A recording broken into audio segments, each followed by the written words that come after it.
Hello friends, welcome to my channel. कैसे हैं आप सब? आई होप आप सब बहुत अच्छे होंगे। और आज का टॉपिक है हमारा आरबीआई में जो आने वाले इंग्लिश लैंग्वेज के क्वेश्चन होते हैं उसको हम डिस्कस करेंगे। और ये मिक्स क्वेश्चन है, 30 क्वेश्चन आते हैं। उनमें जैसे पैराजम्बल हो गया, एरर्स के क्वेश्चन हो गए, वर्ड स्वैप हो गए, मिस स्पेल्ड हो गए, फिल इन द ब्लैंक्स हो गए। ये सारे क्वेश्चन हम डिस्कस करेंगे। पैसेज इस टॉपिक में हम डिस्कस नहीं करेंगे, वो हम अपने नेक्स्ट टॉपिक में डिस्कस करेंगे। ठीक है, चलिए चलिए स्टार्ट करते हैं। देखिए, सबसे पहले हमारा पैसेज को सॉल्व करने से पहले क्या करना है? सेंटेंस रीड करके समझना है कि बात किस विषय में हो रही है। ठीक है, और पहला सेंटेंस ढूंढना है और अंतिम सेंटेंस ढूंढना है। चलिए पढ़िए, 2 मिनट का समय देते हैं आपको।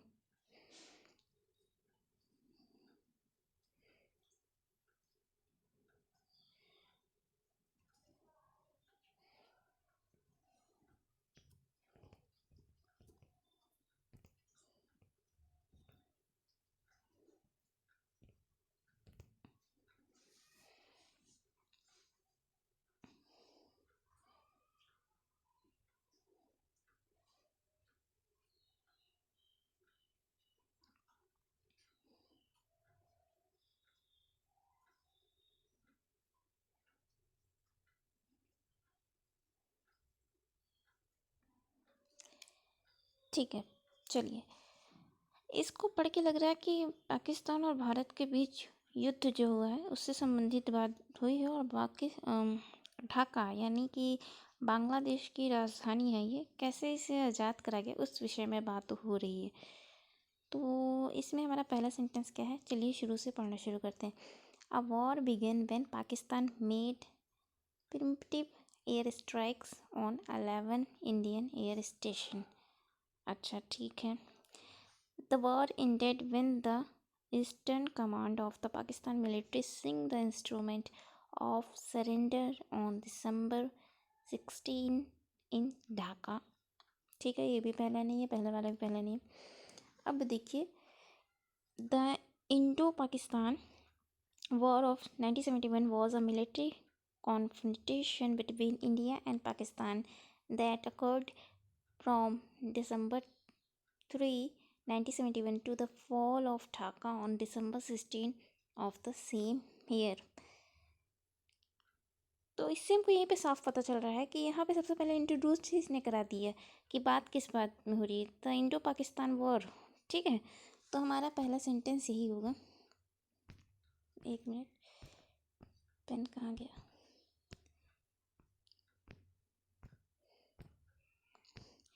पहला सेंटेंस तो हमारा मिल गया, पहला है हमारा सी। ठीक है, ये। अब दूसरा देखते हैं, इससे पेयर बनाते हैं। ठीक है, उसके बाद जो है वॉर के बारे में बात होगी कि एक वॉर हुआ था, कब हुआ था, किसके किसके बीच में हुआ था, ये बात बता दी गई थी। अब क्यों हुआ था ये हमें जानना है। ठीक है, आगे देखते हैं। It was one of the shortest war in history. ये तो अच्छा, चौथा इसमें ऑटोमेटिक दिया हुआ है, ये अपने चौथे स्थान पर आएगा। ठीक है, ये वाला जो लास्ट में है। चलिए, दिस इवेंट मार्क्ड द, कौन सा इवेंट हमें नहीं पता। This led to the common sentiment of hostilities between India Pakistan. नहीं, ये तो कुछ समझ ही में नहीं आ रहा है। चलिए पहला दूसरा देखते हैं। The war began when Pakistan made. ठीक है, ये पे से ही दूसरा हमारा जो होगा यही होगा, ये। वॉर बिगेन हुआ, क्यों हुआ उसका कारण बता दिया। ठीक है, अब तीसरा क्या होगा देख लेते हैं। तीसरा भी होगा, द वॉर एंडेड। नहीं बैठ रहा है, चौथा तो दिया हुआ है। अब चौथा तीसरा मिलाते हैं। It was one of the shortest war in history. ठीक है, this event mark the formation of East Pakistan as the new nation of Bangladesh. ये तो लास्ट में आना चाहिए कि हाँ, फिर नया Pakistan, east Pakistan, the new nation of Bangladesh. ठीक है, ड्यूरिंग द शॉर्ट वॉर। ये भी नहीं होगा, ये तो देखिए पेयर बन गया। चौथे के बाद जो है, चौथा जो हमें ये सेंटेंस गिवन है क्वेश्चन में, एक मिनट, इसके बाद आएगा D. This is shortest war in history, और ई वाला sorry, during the short war. ठीक है, इसको पढ़ने की जरूरत नहीं, इसके बाद ही आएगा। अब थर्ड क्या होगा, थर्ड एफ पढ़ते हैं। This led to the commencement of hostiles between India Pakistan, with India entering the war of independence in East Pakistan on the side of the Bengali nationalized। ठीक है, तीसरा लग रहा है कि एफ होगा।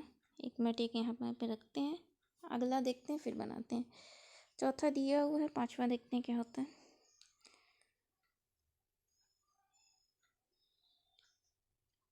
पांचवा तुमको मिल गया ना, डी है। और फिर लास्ट में क्या होगा, लास्ट में है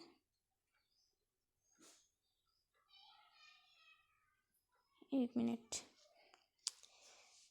एक यहाँ पे बचा हुआ ई, ड्यूरिंग द, ठीक है, चौथे के बाद ही आएगा ये।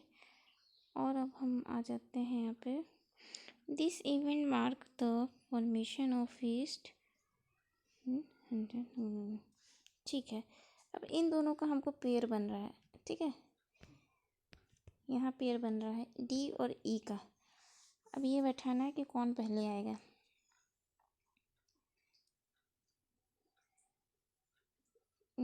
This event during the short war in Pakistan, क्योंकि the war ended when the eastern command of the Pakistan military Singh the instrument of surrender of December 16 in Dhaka. कुछ बैठ ही नहीं रहा है। During the short war, this event, ठीक है, this event तब ड्यूरिंग द शॉर्ट वॉर, मतलब ई यहाँ पहले आएगा। ये जोड़ी बैठ रही है। और लास्ट में आएगा कि ये वॉर एंडेड हुआ क्या नहीं हुआ।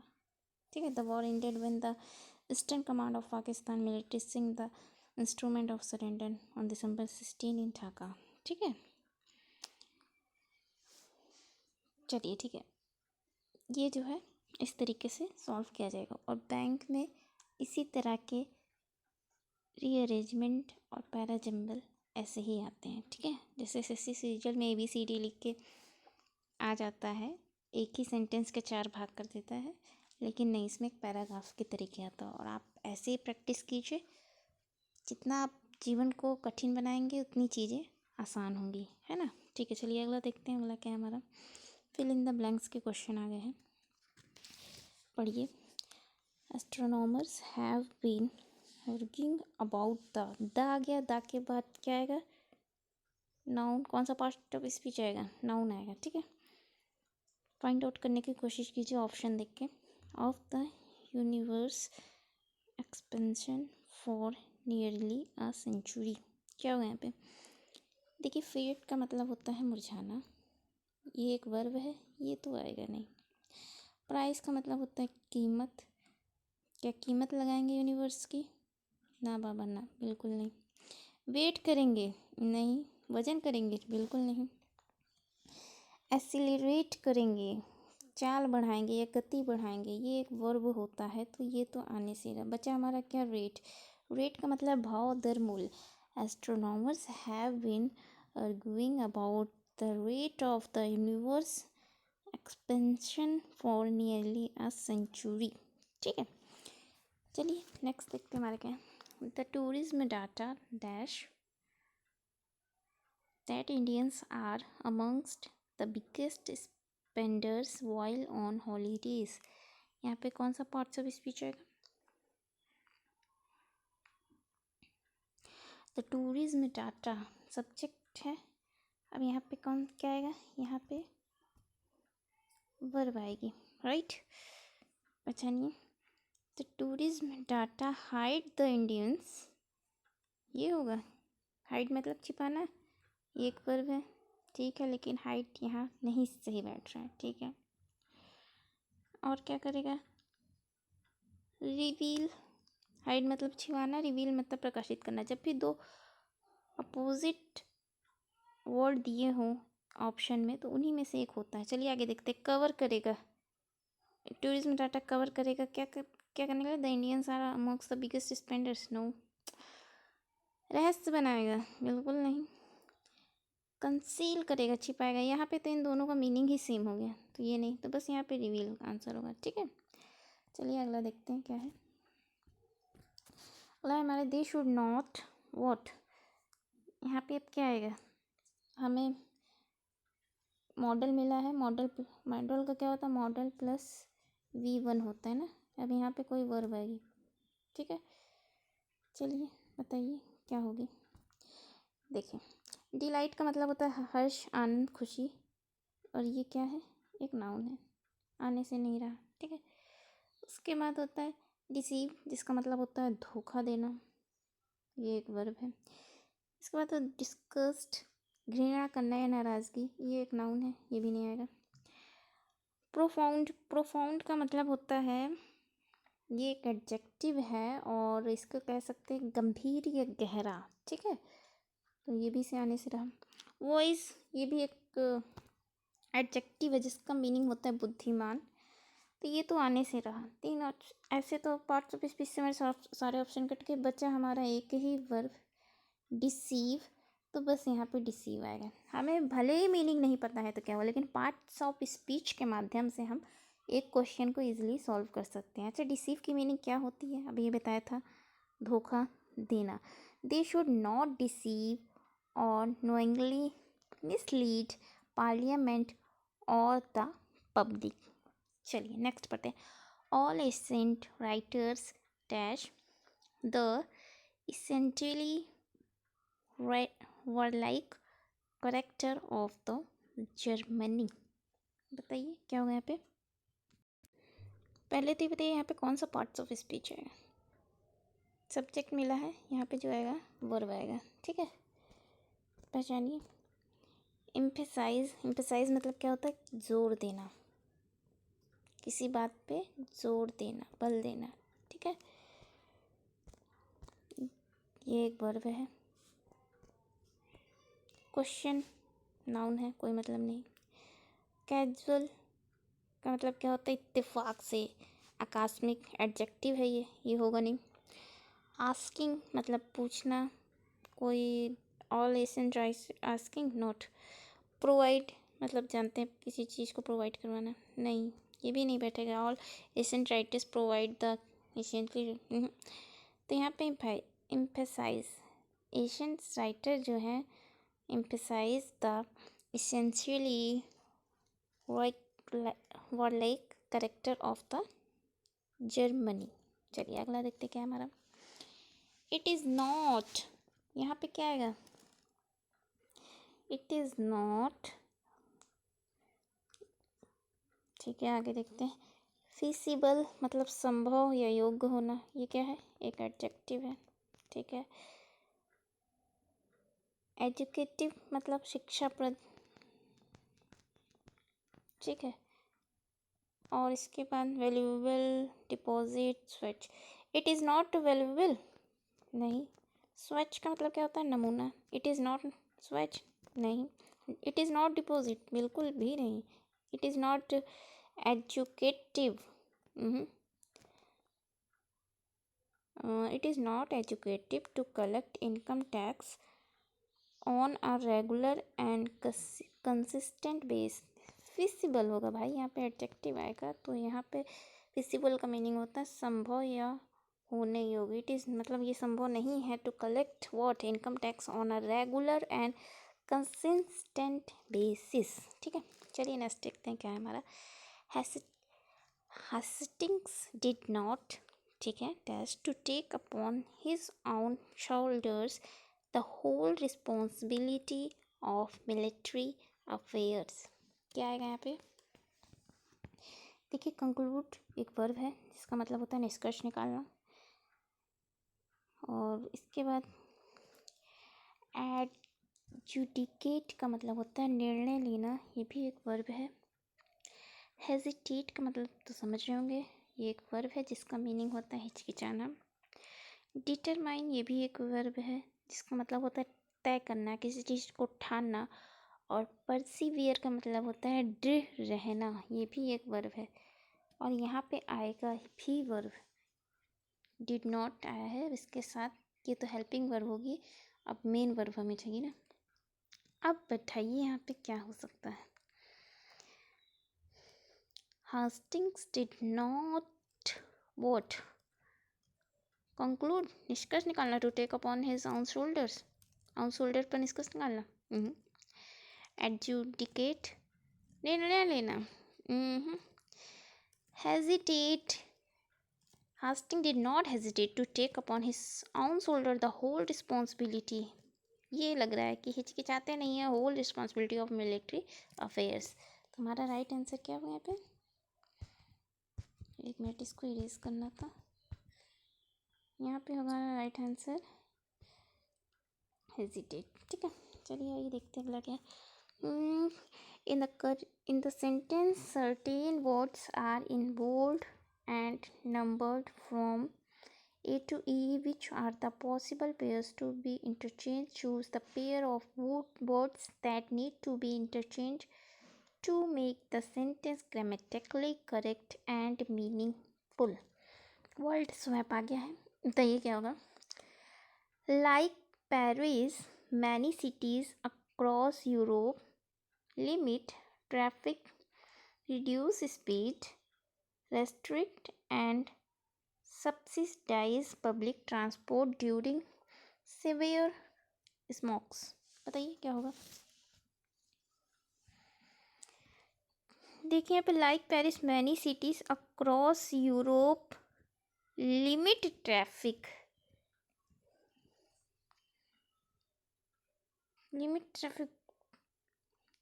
रिड्यूस स्पीड, ये तो एकदम ठीक है भाई, स्पीड को रिड्यूस किया। रेस्ट्रिक्ट वॉट, रेस्ट्रिक्ट से में तो आंसर मिल रहा है ना, रेस्ट्रिक्ट वॉट, यहीं पे दिक्कत लग रही है। तो यहाँ पे अच्छा चलिए ऑप्शन में देख लेते हैं। बी डी की अगर बात की जाएगी, बी तो चेंज होगा ही नहीं, तो ये ऑप्शन तो यहीं से कट गया, बी होगा ही नहीं, बी डी, बी अपनी जगह पे एकदम सही है। ठीक है, डी सबसोसाइड पब्लिक, ये भी ठीक है, ये भी अपनी जगह पे एकदम ठीक है, ये तो होगा नहीं, ए इसके साथ डी भी चेंज नहीं होगा, तो ए सी होगा। एक बार देख लेते हैं, क्योंकि रेस्ट्रिक्ट ट्रैफिक ये ठीक है, रेस्ट्रिक्ट का मतलब क्या होता है, रोकना या प्रतिबंध करना, ट्रैफिक रोकना या प्रतिबंध करना,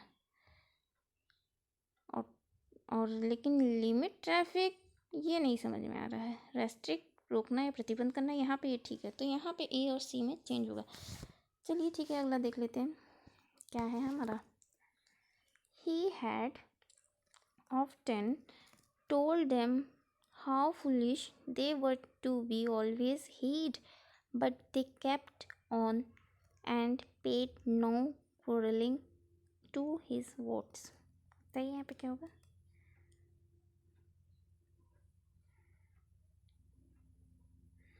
देखिए ही हैड ऑफ्टन अपनी जगह पे सही है, तो ए से तो कोई चेंज होगा नहीं, ये गया, ए से कोई चेंज नहीं होगा। अब बचते हैं बी डी और सी डी, देख लेते हैं यहाँ पे। B D told them how foolish, या फिर हाउ क्रोलिंग, नहीं ये भी नहीं होगा, ये भी सही, बी भी अपनी जगह पे एकदम सही है। तो हमारे पास बचता है सी डी, एक बार चेक कर लेते हैं। सी में दिया हुआ हीट, डी में दिया है crawling. They were to be always heat, ठीक है, हीट का मतलब होता है सावधानी, एक नाउन है। But they kept on and paid no, no no no what crawling, नहीं इज रॉन्ग है, तो यहाँ पे सी डी में ही होगा, यहाँ पे हीट होना चाहिए, नो हीट। ठीक है, तो हमारा राइट आंसर होगा सी और डी। चलिए आगे देखते हैं क्या है। In the following question, 4 words are given in bold, of which one of word is misspelled. Find the misspelled word. देखिए, according to the second official quoted above, authorities are focusing on initial stages of rolling out the drive to the first of the general population। अच्छा, इस miss spell के जो question आते हैं इतना पढ़ने की ज़रूरत नहीं है, जो हाईलाइटेड पार्ट है बस उसे देखना है। फोकसिंग की स्पेलिंग एकदम ठीक है, चेस, हाँ ये भी ठीक है। पॉपुलेशन, POPULATION, ठीक है ये भी ठीक है।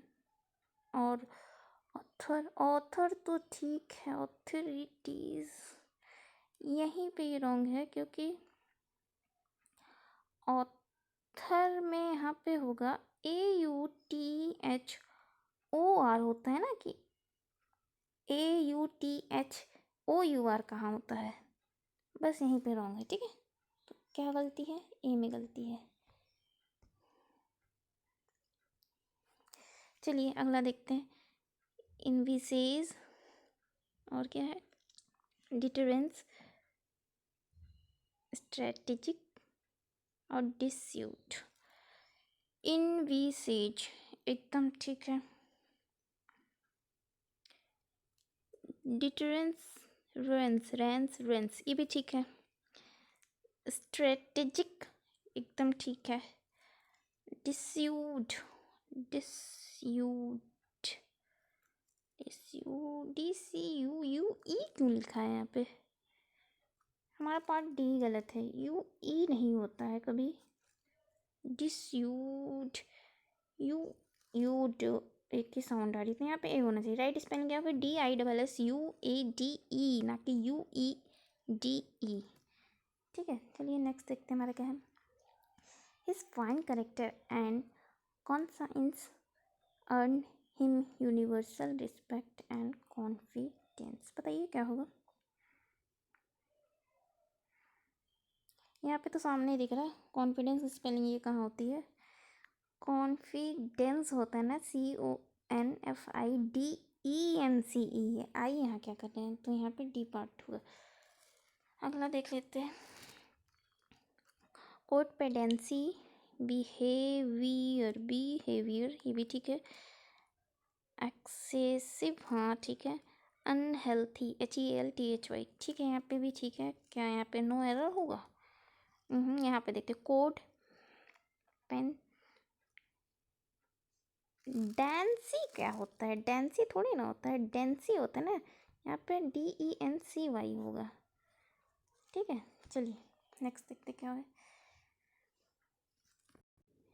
In the following question a sentence is given with 4 words marked as ABCD. These words may or may not be placed in their correct order. 4 questions with different arrangement of these words have been provided. Mark with the correct answer. No, if no rearrangement into correct marks option as your answer. ठीक है, word swap है यहाँ पे भी, देखिए क्या होगा। When the father had finished their work and gone home, ठीक है, Brickmasons Gripsy hurried to the tent in the woods. अच्छा, ब्रिक्स मसॉन्स का मतलब क्या होता है, मिस्त्री, ठीक है।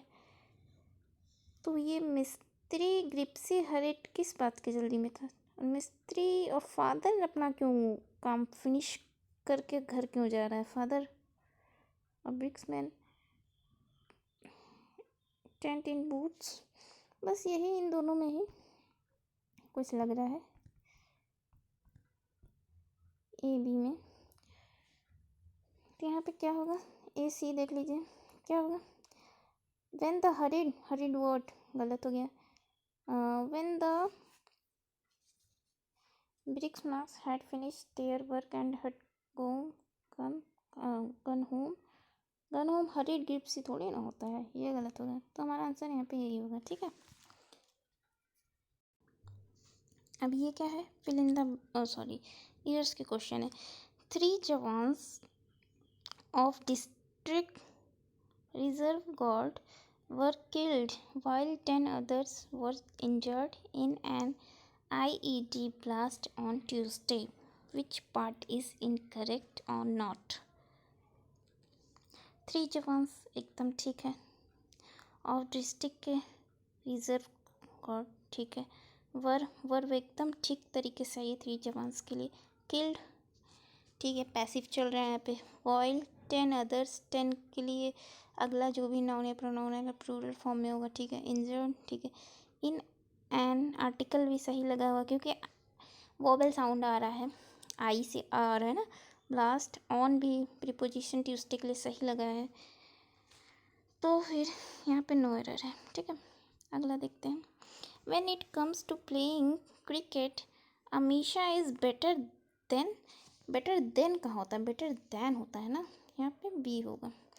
Sumel it no one selects her for the team. ठीक है, यहाँ पे बेटर दैन होगा ना कि बेटर देन। चलिए अगला देखते हैं। The minister wanted certain student make an entry into the principal's chamber for discussing their academic performance।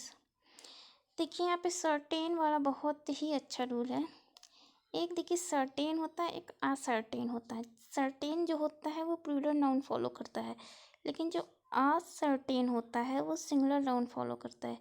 हमें यहाँ गिवन क्या है, सर्टेन, तो सर्टेन के बाद आने वाला जो नाउन होगा जो प्लूरल होना चाहिए, मतलब यहाँ पे स्टूडेंट का स्टूडेंट्स होना चाहिए। ठीक है, तो which part is incorrect, A. ठीक है, नेक्स्ट हमारा all the paintings paint by Picasso are interesting, they may और may not have a specific message but this one is the more interesting, which part is incorrect. All the paintings, all के साथ paintings countable noun है, एकदम ठीक है। Painted by Picasso बिल्कुल right है। Are verb एकदम राइट है। इंटरेस्टिंग ठीक है। दे मे और मे नॉट हैव ये भी ठीक है। अ specific message but this one is the more, one is the मोर कहाँ से आएगा, यहाँ पे तो one is the, this one is the most होता है ना, क्योंकि सुपरलेटिव एडजेक्टिव का रूल क्या है, टू और मोर person or things are compared with other person or thing superlative degree is used।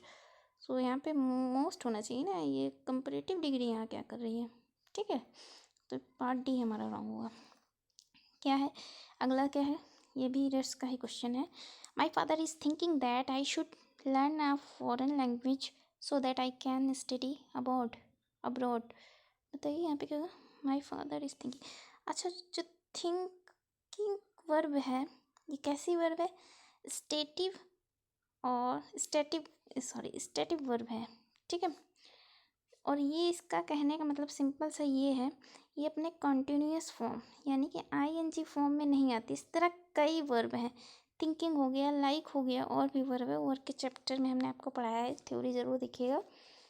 तो यहाँ पे थिंकिंग नहीं होगा वर्ब के रूप में, अगर ये आया है मेन वर्ब के रूप में तो उसे थिंकिंग हम यूज़ नहीं कर सकते। तो हम किस में यूज़ करेंगे, इसे प्रेजेंट फॉर्म में यूज़ करेंगे। प्रेजेंट फॉर्म में यूज़ करेंगे तो क्या होगा, थिंक्स होगा। My father is thinks that. ठीक है, विच part is incorrect, part A. चलिए ठीक है, अगला देखते क्या है। अगला कुछ नहीं है, तो चलिए बस इंग्लिश मेरा हर बार कहना है, इंग्लिश एक सब्जेक्ट नहीं एक लैंग्वेज है। आप जितना अच्छे से उसको समझेंगे और रूल याद नहीं करेंगे, बस उसे समझेंगे और अपनी प्रतिदिन की दिनचर्या में यूज़ करेंगे तो आपको बहुत जल्दी आ जाएगी और समझ में आएगी। ठीक है, तो बस ये 15 दिन की सीरीज़ चलेगी जिसमें हम मॉक टेस्ट सॉल्व करेंगे और एक दिन हम ये सारी एक्सरसाइज करेंगे, error, parajumble, fill in the blanks, word swap, misspelled. और इसकी नेक्स्ट क्लास में हम पैसेज सॉल्व करेंगे। ठीक है, क्योंकि अभी पैसेज सॉल्व करते तो वीडियो बहुत ज़्यादा लंबी हो जाती। तो बस यही कहना था। अगर आपको वीडियो अच्छी लगी हो तो वीडियो को लाइक करें, कमेंट करें और शेयर करें, और अपनी सलाह और सुझाव ज़रूर दें कि आप क्या पढ़ना चाहते हैं। ठीक है, और बस यही कहना चाहेंगे। Thanks for watching.